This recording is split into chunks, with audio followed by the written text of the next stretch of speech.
அனைவருக்கும் கணித வணக்கம். இப்போ பார்க்க போகிற கணக்கு 7ஆம் வகுப்புக்குரியது முதல் பருவம். இயற்கணிதங்கிற யூனிட்டில் பயிற்சி 3இல் 4ல் உள்ள கணக்கை பார்க்க போகிறோம். அதில் 3வது கணக்கு. ஓர் எண்ணின் 3 மடங்குடன் 5ஐ கூட்ட 44 கிடைக்கிறது, அந்த எண்ணை காண்க அப்படின்னு சொல்லி கணக்கு கொடுக்கப்பட்டிருக்கு. ஓர் எண் தெரியாத எண்ணை நம்ம எப்போதும் என்ன வச்சுப்போம், எக்ஸ் என்க. அந்த ஓர் எண் என்பது எக்ஸ் என்க. தெரியாத என்ன நம்ம எப்போதுமே எக்ஸ்ன்னு வச்சுக்கிறோம். அதோட 3 மடங்கு அப்படின்னா 3 மடங்கு அப்படிங்கிறப்ப நம்ம என்ன எழுதுவோம், 3x. மடங்குனாவே பெருக்கல். அதோட என்ன பண்ண போறோம், 5ஐ கூட்ட அப்படின்னு சொல்லி கூப்பிட்டுருக்காங்க.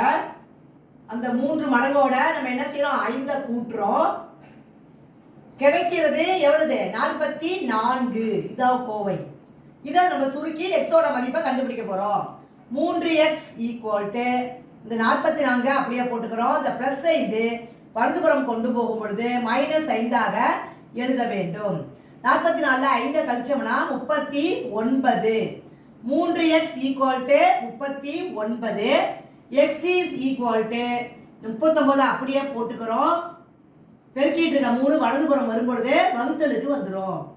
இப்ப 39ஐயும் 3ஐயும் சுருக்கினோம்னா என்ன கிடைக்கும், 1 3 3 13 3 39. அப்ப ஆன்சர் என்ன கிடைச்சிருக்கு, எக்ஸோட மதிப்பு 13. therefore x equal to 13. அந்த n is equal to, therefore இந்த xங்கிற நம்பர் வச்சிருக்கோம் பாத்தீங்களா, அந்த ஓர் எண் அது ஈக்குவல் டு 13. இந்த கணக்கை பொறுத்த வரைக்கும் ஃபர்ஸ்ட் சமன்பாடை எழுதிக்கிறோம், அப்புறம் சுருக்கி ஆன்சரை போட்டிருக்கேன். புரிஞ்சுங்களா?